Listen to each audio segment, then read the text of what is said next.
Hello students, welcome to educate commerce. आज बेटा हम इंग्लिश करने वाले हैं। मुझे बहुत सारे बच्चों के डीएम्स आ रहे थे, कमेंट्स आ रहे थे कि मैम इंग्लिश करवा दो, इंग्लिश करवा दो। तो आज ये वीडियो मैं आपके लिए लेके आ रही हूँ सेक्शन ई का। हम लोग बेटा जो 67 और 68 नंबर है जो आपका सेक्शन ई में आता है राइटिंग सेक्शन में, वो आज मैं आपको सिखाने वाली हूँ। आपका ग्रामर का जितना भी इंपॉर्टेंट पोर्शन है जिससे आपके ज्यादा से ज्यादा मार्क्स स्कोर हो सकते हैं, उसके लिए मैं आपके लिए वीडियोस लाती जाऊंगी। बट आज हमारा सिर्फ फोकस रहेगा section number E and question number 67 and 68। Okay, so without wasting any time हम लोग स्टार्ट करते हैं। क्वेश्चन नंबर 67 बेटा हमारा रहता है report writing and article writing. अब देखो, मैंने बहुत देखा है बच्चों को कि उन लोगों को ना इंग्लिश में बहुत प्रॉब्लम रहती है। अब इंग्लिश ऐसा सब्जेक्ट है ना बेटा कि हाँ, पूरे साल टेक्स्ट बुक पढ़ते हो, आपने आपके टेक्स्ट बुक मतलब फ्लेमिंगो आपका टेक्स्ट बुक है and then you have a supplementary reading. तो आपका जो prose and poetries and everything रहता है, तो बच्चों को वही टेंशन रहता है कि मेरा कैसे याद होगा, क्यों याद होगा, क्या करूं क्या नहीं करूं। बट बेटा होता यह है कि आपके टेक्सचुअल क्वेश्चन आंसर्स बहुत ही कम वेटेज रखते हैं। और दूसरा ये भी कंप्लेन होती है कि मैम ग्रामर समझ नहीं आता है, राइटिंग सेक्शन में मार्क्स कट होते हैं। तो बेटा राइटिंग सेक्शन में आपके मार्क्स इसीलिए कट होते हैं कि सबसे पहले तो आपको अच्छे से फॉर्मेट याद नहीं होता है, तो आपको अच्छे से फॉर्मेट याद करना है। दूसरा, आपको ग्रामेटिकल मिस्टेक्स नहीं करनी है। जितने भी पंचुएशन मार्क होते हैं, जो भी टेंसेस होते हैं, उसका अप्रोप्रिएट यूज करना है। ठीक है, तो मैं आपको राइटिंग सेक्शन जो है पर्टिकुलरली मैं वो आपको अच्छे से सिखाऊंगी, सबका अच्छे से फॉर्मेट याद करवा दूंगी ये वीडियो पे। और आज हमारा से फोकस रहेगा report writing, article writing and job application. अब मैं आपको जो इंग्लिश का स्ट्रैटेजी है ना, उसका भी मैं एक वीडियो लेके आऊंगी जिसमें आपको मैं बताऊंगी कि आप अगर आपने पूरा 100% पढ़ा भी नहीं है तो आप मैक्सिमम मार्क्स कैसे स्कोर कर सकते हो, इंग्लिश किस तरीके से पढ़ना है, ऐसे ऑप्शनल चीजें होती है तो उसमें क्या चूज करना है, किस तरीके से हमको लिखना है, वो सारा मैं आपके लिए एक वीडियो लेके आऊंगी जिसमें आपको पूरी marking schemes with strategy everything मैं आपको एक्सप्लेन करूंगी। आज का बेटा सिर्फ हमारा फोकस रहेगा section number E, question number 67 and 68। तो सबसे पहले हम देखने वाले हैं कि जो रिपोर्ट राइटिंग है, रिपोर्ट राइटिंग आपके आर्टिकल राइटिंग के ऑप्शन में होता है। और मैं ये वीडियो में आपको दोनों पढ़ाने वाली हूँ, दोनों के फॉर्मेट एक्सप्लेन करूंगी, किस तरीके से लिखना है वो सब कुछ एक्सप्लेन करूंगी। दूसरा हम करने वाले हैं जॉब एप्लीकेशन। जॉब एप्लीकेशन आपको कंपलसरी अटेम्प्ट करना रहता है, तो उसको किस तरीके से लिखना है, क्या गलतियां नहीं करनी है, किस तरीके से आपको ध्यान रखना है कि कौन सी छोटी छोटी चीजें, सिली मिस्टेक्स आप जो एग्जाम में करते हो। ओके, तो सबसे पहले अपना चालू करते हैं बेटा रिपोर्ट राइटिंग। अब देखो, रिपोर्ट राइटिंग जो होती है ना, वो हमेशा बेटा पास्ट टेंस में होती है। जो पहले हो चुका है, पास्ट में पहले हो चुका है ना, वो इवेंट को हम जब डिस्क्राइब करते हैं ना, वो रिपोर्ट राइटिंग बोला जाता है। अब रिपोर्ट राइटिंग में हमेशा आप है ना पैसिव वॉइस का यूज करते हो।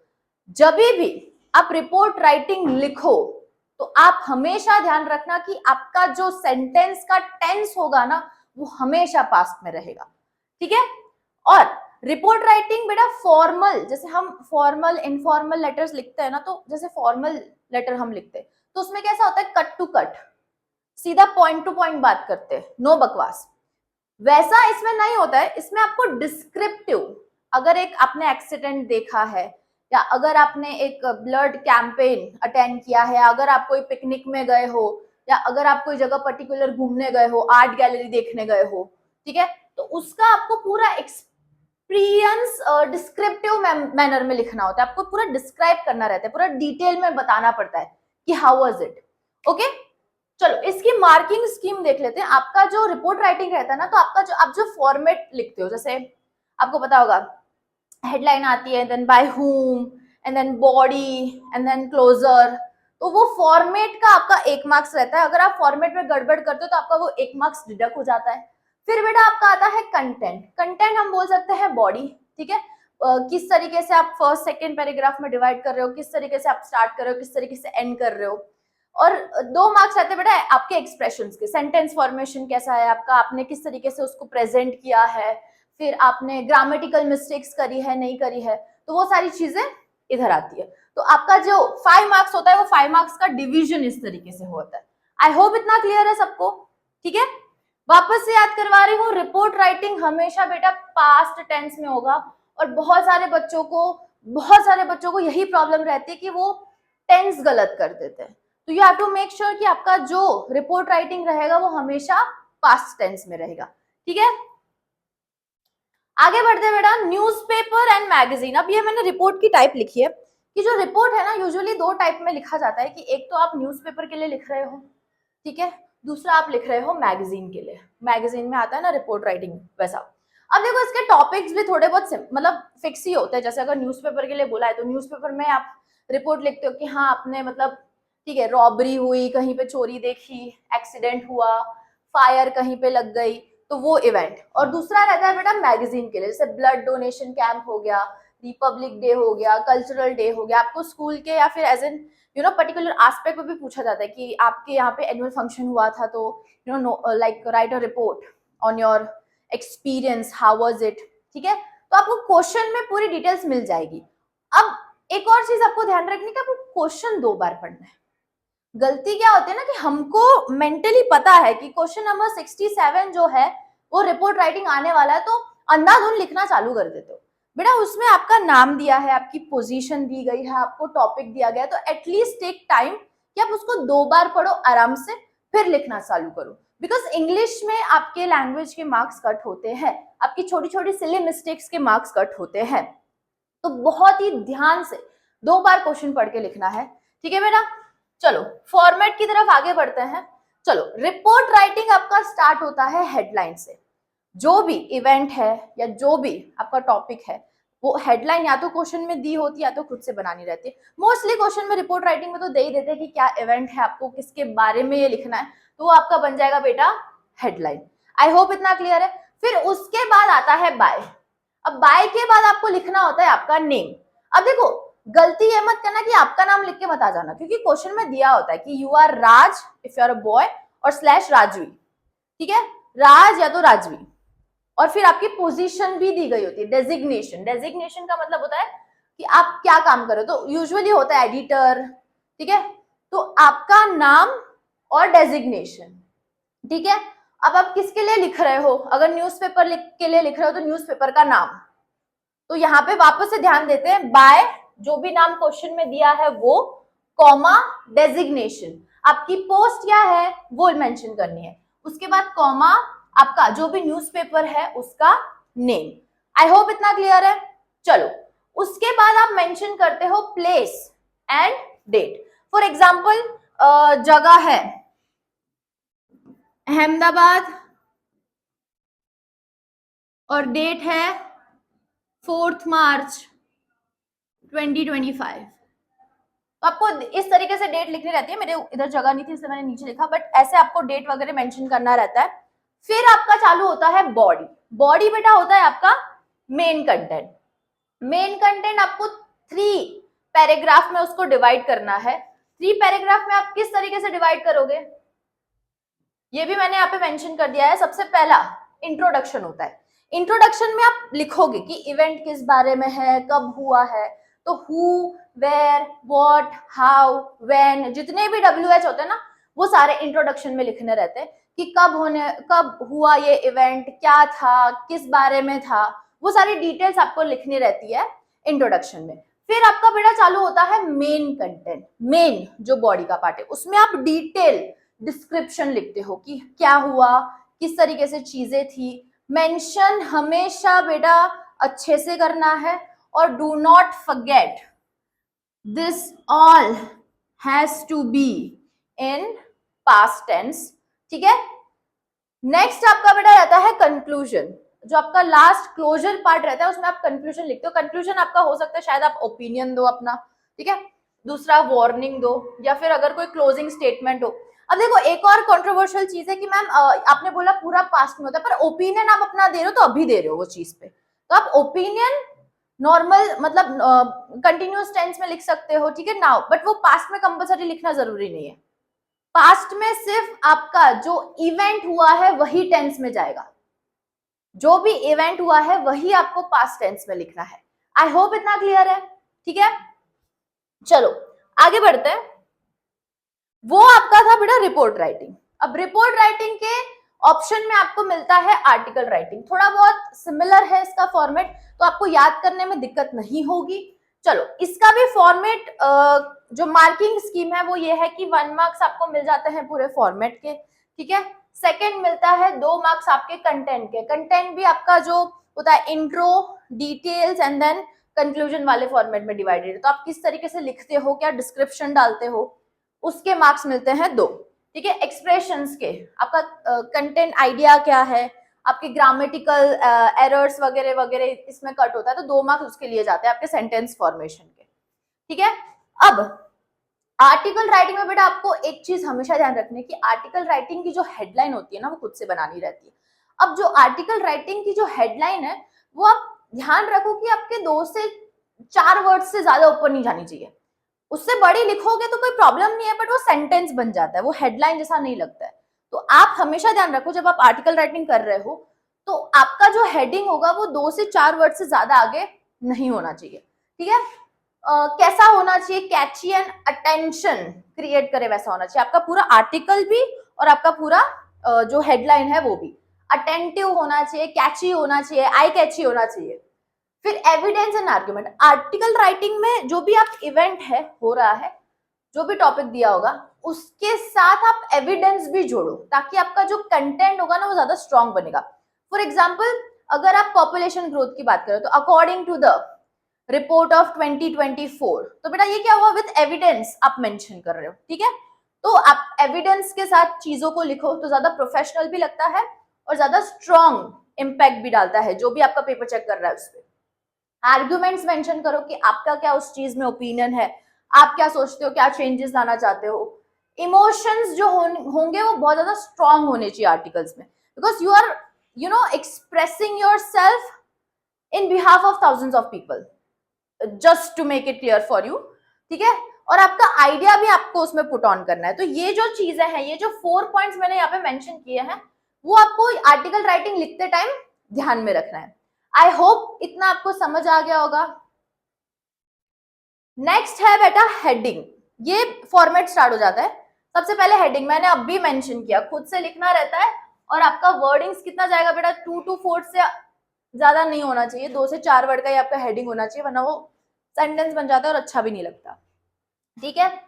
फिर आता है आपका बायलाइन। बायलाइन का बड़ा मतलब होता है कि बाय, जैसे आपका नाम रुचि और रुचित ऐसे दिया हुआ कि यू आर रुचि और Ruchita, what ever it is, जो क्वेश्चन में दिया है। तो बाय लाइन का मतलब होता है बाय रुचिता, इस तरीके से आपको जो नाम होता है आपका वो लिखना रहता है, ठीक है। आई होप इतना क्लियर है। सबसे पहला step heading and then byline, उसके बाद आती है आपकी बॉडी। बॉडी में भी सेम जैसे हमने रिपोर्ट राइटिंग में किया, इसमें भी हम 3 पार्ट में डिवाइड करेंगे। सबसे पहला है इंट्रो, देन फिर आता है अपना मेन बॉडी, एंड देन फिर अपना आता है कंक्लूजन, ठीक है। अब इंट्रो में भी सेम आपको वही लिखना है, कब हुआ, कैसे हुआ, व्हाट, व्हेन, वेयर, हाउ, सो उसको मेंशन करना है इंट्रोडक्शन में। फिर आपका मेन जो कंटेंट रहेगा वो डिटेल रहेगा थोड़ा बहुत, तो उसमें आप अपने मेरिट्स डीमेरिट्स जो है वो बताओगे, गवर्नमेंट को क्या एक्शंस लेने चाहिए। फॉर एग्जांपल कोई क्लीनलीनेस का इश्यू है, या फिर पॉपुलेशन ग्रोथ हो रहा है, या फिर नॉइस पोल्यूशन बढ़ रहा है कोई जगह पे, तो उसके बारे में आर्टिकल लिखने को बोल रहा है, तो गवर्नमेंट को क्या स्टेप्स लेने चाहिए, मीडिया का क्या रोल होता है, तो वो सारी चीजों में आपको डिटेल थोड़ा बहुत मेंशन करना रहता है। फिर आता है कंक्लूजन। कंक्लूजन में आप अपने एविडेंस, जैसे मैंने स्टार्टिंग में बताया, एविडेंस डाल सकते हो, अपने आर्ग्यूमेंट्स, अपने ओपिनियन, अपने आइडियाज पुट ऑन कर सकते हो। यूजुअली अगर मैं एज अ स्टूडेंट्स पर्सपेक्टिव बोलूं तो रिपोर्ट राइटिंग थोड़ा बहुत लेंथी होता है कंपेयर टू आर्टिकल, बट दोनों ही सेम ही होता है लिखने में, तो ऐसे लेंथ वाइज इतना कुछ मेजर डिफरेंस नहीं आता है। बट हाँ, if I have to choose one which is easier for you is article writing. Report writing से बेटर है कि आप आर्टिकल राइटिंग अटेंड करो, but at the end the choice is yours. आपको जिसमें ज्यादा ग्रिप है, आप जो सबसे ज्यादा अच्छे से लिख सकते हो, आपको वही अटेम्प्ट करना है, ठीक है बेटा। I hope article writing and report writing clear हो गया होगा। तो ये है आपका पूरा आर्टिकल राइटिंग। फिर हम आगे बढ़ते बेटा जॉब एप्लीकेशन में। अब देखो, job application is a compulsory thing, तो you have to make sure कि अभी के अभी ये वीडियो देखते देखते आप ये पूरा फॉर्मेट भी अच्छे से याद कर लो। अब देखो बेटा, आपको क्वेश्चन में दिया गया होगा कि आप XYZ हो और आप XYZ कंपनी में अप्लाई कर रहे हो फॉर XYZ पोजीशन, तो आपको पोजीशन भी दी गई होगी, कंपनी भी दी गई होगी, और आप कौन हो वो भी दिया गया होगा। अगर नहीं दिया है then that is a secondary thing, but usually question में दिया रहता है।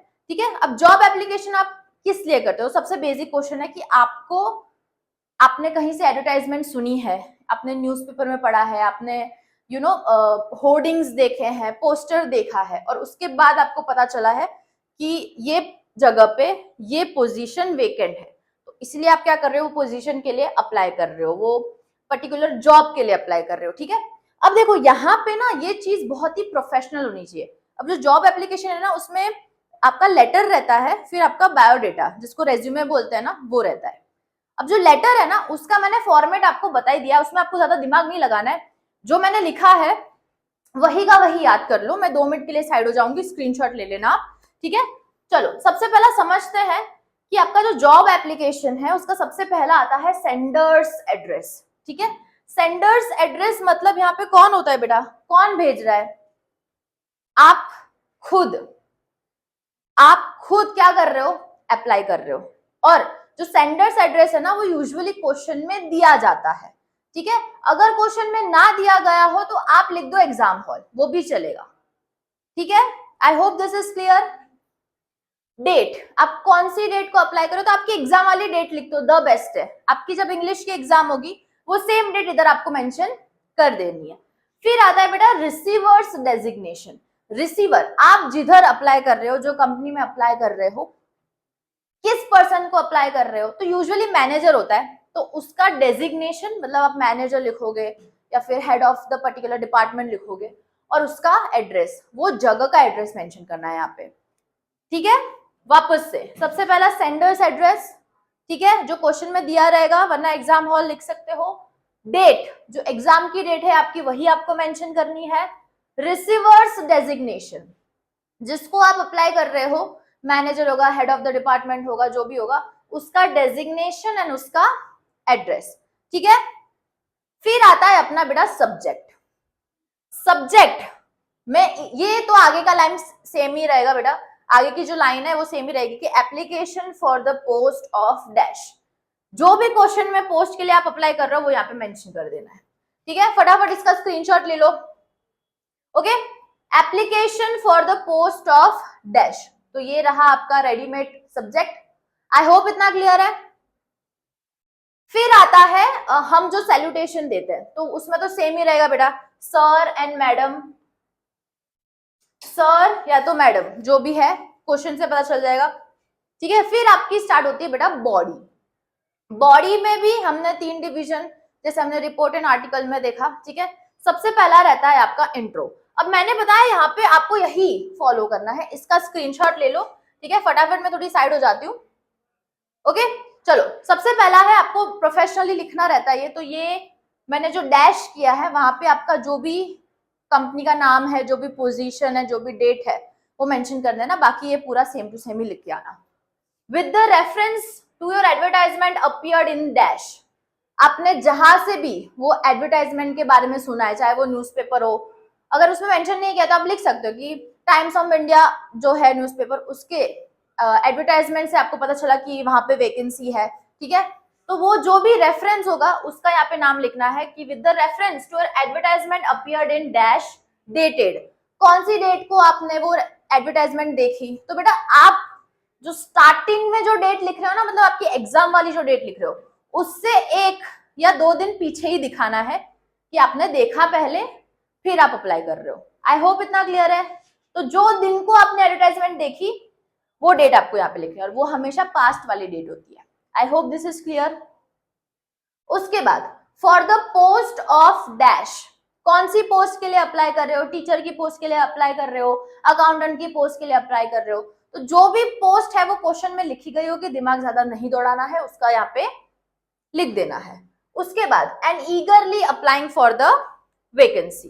ठीक है, उसके बाद आपका मेन बॉडी चालू होता है। I possesses necessary qualification and experience. I believe that my skills and experience can greatly enhance your already impressive performance.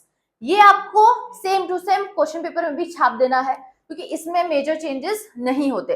और बेटा ये फॉर्मल लेटर में आता है, ये जो जॉब का हम लेटर लिख रहे हैं, एप्लीकेशन कर रहे हैं, तो उसमें जो ये लेटर है वो फॉर्मल होता है। तो फॉर्मल में हमको पता है हम पॉइंट टू पॉइंट बात करेंगे, हमारा दोस्त तो है नहीं कि जिसके साथ हम गप्पे करेंगे, जिसके साथ हम बातें बहुत ज्यादा एक्स्ट्रा बातें भी बताएंगे कि भाई ये हुआ था वो हुआ था सुन ले, ठीक है। तो ये पूरा कैसा रहता है, पॉइंट टू पॉइंट सटीक रहता है, इसलिए यहाँ पे जो लिखा है वही का वही आप सेम लिख के आना।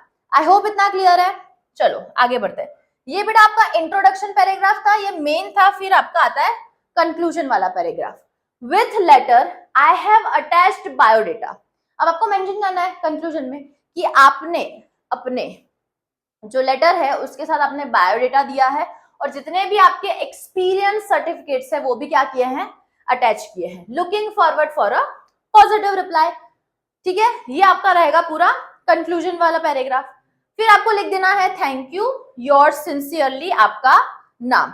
एनक्लोजर आपको लिखना पड़ेगा कि आप जो डॉक्यूमेंट अटैच कर रहे हो इसके साथ, तो वो आपको मेंशन करना है। तो अभी हमने ऊपर मेंशन किया, क्या हम दे रहे हैं साथ में, biodata and experience certificate. I hope this is clear. चलो सो हमारा नेक्स्ट रहता है बेटा बायोडेटा।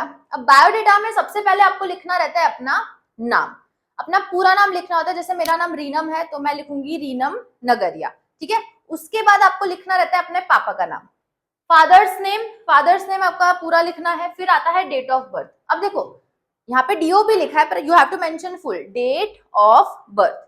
अब डेट ऑफ बर्थ है ना, वो आप अपनी लिख सकते हो, बर्थ मंथ भी लिख सकते हो, पर जो ईयर है वो ईयर आपको बहुत ही पुराना लिखना है, बिकॉज आप जॉब एप्लीकेशन कर रहे हो। Right now you are at the age of like 18 और 17, ठीक है। तो आपको ये एज में नहीं, क्योंकि आप आगे क्वालिफिकेशन, एजुकेशनल क्वालिफिकेशन अटैच करोगे जिसमें आप लिखाओगे कि आपका ग्रेजुएशन भी हो गया, ये भी हो गया। तो आपको जो डेट ऑफ बर्थ की जो ईयर है वो आपको दिखाना है कि आप ओल्ड हो, ठीक है। मैंने रेफरेंस के लिए आगे लिख दिया है। रेफरेंस के लिए अगर आप यहाँ पे देखोगे ना, तो मैंने यहाँ पे आपका जो एसएससी है, आपने जो 10th बोर्ड पास किया वो 2009 लिखा है, ठीक है। तो अगर आपने अपना 10th 2009 में पास किया है तो आपका डेट ऑफ बर्थ क्या होगा, फटाफट से काउंट करके कैलकुलेट करके कमेंट बॉक्स में डाल दो, ठीक है। आगे बढ़ते हैं। जेंडर, मेल हो फीमेल हो या फिर ट्रांसजेंडर जो भी है, तो आपको मेंशन करना है। नेशनैलिटी, आपकी नेशनैलिटी क्या है, तो ऑब्वियसली यहाँ पे क्या आएगा बेटा, इंडियन आएगा। मैरिटल स्टेटस, देखो मैं जानती हूँ सारे के सारे लोग ये जो वीडियो देख रहे हैं वो सिंगल है, single like a Pringle, but अपनी खुशी के लिए अगर आपको शादीशुदा आपको दिखाना है तो आप दिखा सकते हो, बट सिंगल ही लिखना, क्योंकि रियलिटी चेक मिलना चाहिए। चलो आगे। हेल्थ स्टेटस आप फिजिकली फिट हो, क्या स्टेटस है, आपको कोई सीवियर बीमारी नहीं है, तो ये इसी के लिए मेंशन किया जाता है। ये ऑप्शनल है बेटा, मैंडेटरी नहीं है कि आप मेंशन करो इसको, ठीक है। बट बहुत सारे स्कूल में, बहुत सारे बोर्ड्स में, मतलब बहुत सारे बच्चों को ये सब लिखाया जाता है, तो ये ऑप्शनल है, मैं अभी भी बता रही हूँ, ठीक है। नेक्स्ट आपका रहता है हॉबीज। अब देखो हॉबीज जो आप लिखो ना, तो आपके जो रिलेटेबल हॉबीज है, जैसे मतलब बहुत सारे बच्चों को ऐसे अच्छा लगता है गाना गाना, यू नो, बट यहाँ पे मेक श्योर कि आप एक दो ऐसी हॉबी डालो कि जो आपके प्रोफेशन से रिलेटेड हो। जैसे रीडिंग लिख दो, ठीक है। कम्युनिकेशन स्किल मतलब अच्छी होती है किसी किसी की, तो मतलब रीडिंग लिख सकते हो यहाँ पे। पोएट्री, फिर आपका जो भी इंटरेस्ट है वो लिख देना, सिंगिंग, डांसिंग, ठीक है।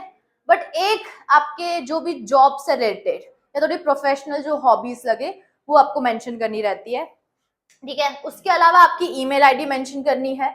उसके बाद आपको अपना मोबाइल नंबर एंड एड्रेस लिखना रहता है। आई होप इतना क्लियर है। चलो नेक्स्ट, उसके बाद आपको अपना एजुकेशनल क्वालिफिकेशन मेंशन करना रहता है। बेटा ये जैसे मैंने बॉक्स में लिखा है ना, इसी तरीके से आपको मेंशन करना रहता है पूरा, ठीक है। सबसे पहला नेम ऑफ द एग्जाम, ये आपकी 10th की एग्जाम जिसको बोला जाता है SSC। फिर आपकी आती है 12th की एग्जाम जो अभी आप अपीयर कर रहे हो, HSC।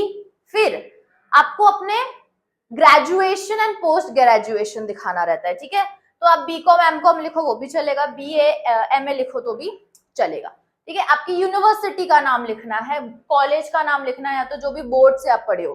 तो हम गुजरात बोर्ड के स्टूडेंट से तो हम क्या लिखेंगे बेटा, GSCB। और यूनिवर्सिटी कौन सी रहेगी आपकी, गुजरात यूनिवर्सिटी। आई होप इतना क्लियर है। फिर उसके बाद आपको ईयर, अब देखो ईयर में आपको हमेशा याद रखना है कि जो आपका HSC का ईयर लिखो, उसके 1 ईयर के गैप में आपका आएगा HSC, SSC का और HSC का, क्योंकि आप 10th में हो, 10th के बाद आता है 11th और उसके बाद आप अपियर करते हो 12th, ठीक है।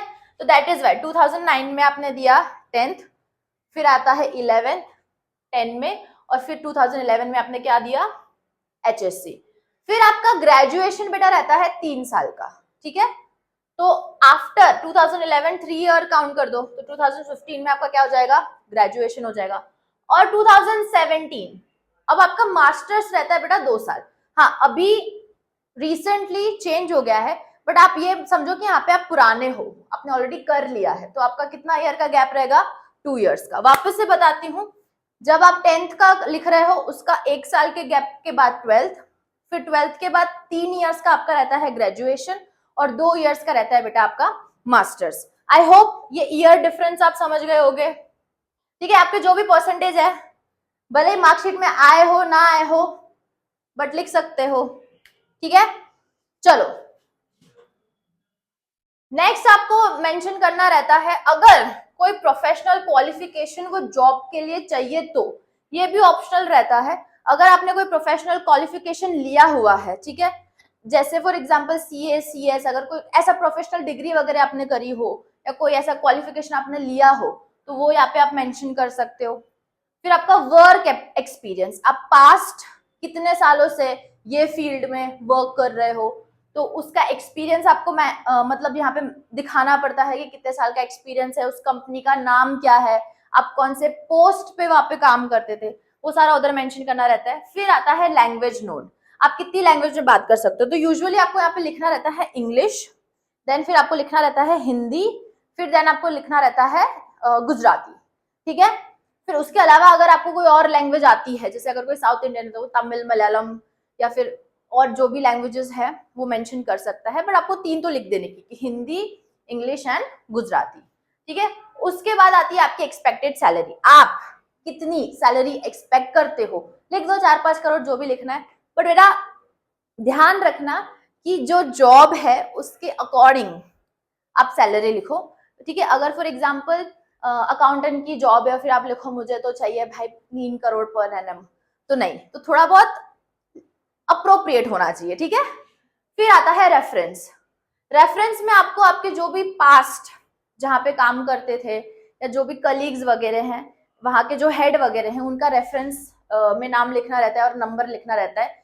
और ये इसलिए लिखना रहता है कि सामने वाला आपका जो भी हिस्ट्री है, आप कैसे हो बिहेवियर में, नेचर में, आपका वर्किंग कैसा है, तो रेफरेंस चेक करने के लिए होता है। तो आपको रेफरेंस, उसमें नाम, जो बंदा है बंदी है उसका नाम, उसका डेजिग्नेशन और उसका कॉन्टैक्ट नंबर। आई होप इतना क्लियर है। सो आज हमने किया बेटा रिपोर्ट राइटिंग, ठीक है, article writing and job application. I hope this is clear. मैं आपको टेलीग्राम पे जितने भी इसके रिलेटेड इंपॉर्टेंट क्वेश्चंस हैं वो मैं आपको भेज दूंगी, ठीक है। आई होप आप लोगों का जो इंग्लिश का पेपर है वो बहुत ही अच्छे से जाएगा। थैंक यू सो मच, मिलते हैं नेक्स्ट वीडियो में।